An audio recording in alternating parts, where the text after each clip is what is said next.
सोनम वांगचुक को आखिरकार गिरफ्तार कर लिया गया है। उन पर राष्ट्रीय सुरक्षा कानून यानी कि एनएसए लगा दिया गया है।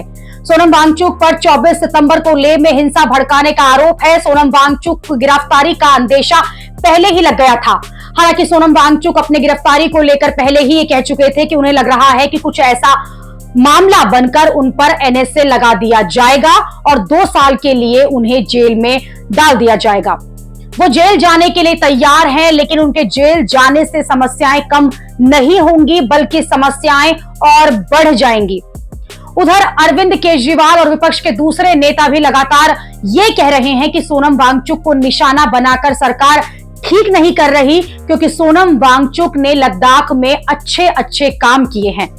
विपक्ष का आरोप है कि जो भी सरकार के खिलाफ जाता है उसे इसी तरह से निशाना बनाया जाता है, लेकिन सरकार की इस राजनीति के दबाव में नहीं आएंगे। सोनम वांगचुक पर एनएसए लगाकर उन्हें गिरफ्तार कर लिया गया है। सोनम वांगचुक को 2 दिन तक कोई भी राहत नहीं मिल पाएगी, क्योंकि शुक्रवार को उनकी गिरफ्तारी हुई है और शनिवार रविवार को कोर्ट बंद रहता है।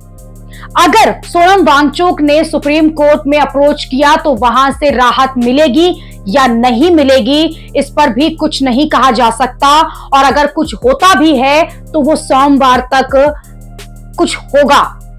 लेकिन सोनम वांगचुक की गिरफ्तारी करके सरकार ने बड़ा चैलेंज ले लिया है, क्योंकि विपक्ष आंदोलन की धमकी दे रहा है तो उधर लद्दाख भी उबल रहा है।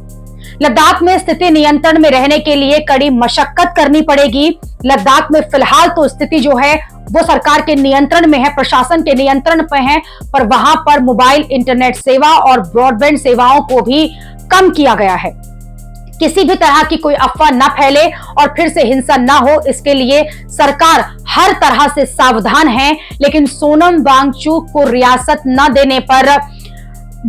न देने पर फैसला सरकार ने किया है, क्योंकि गृह मंत्रालय ने इस हिंसा के लिए सोनम वांगचुक को जिम्मेदार ठहराया है। वांगचुक जो लेह एपेक्स बॉडी के प्रमुख सदस्यों में से एक हैं, करगिल डेमोक्रेटिक अलायंस के साथ मिलकर राज्य का दर्जा और संविधान की 6ठी अनुसूची लागू करने की मांग को लेकर पिछले 5 वर्षों से आंदोलन चला रहे हैं।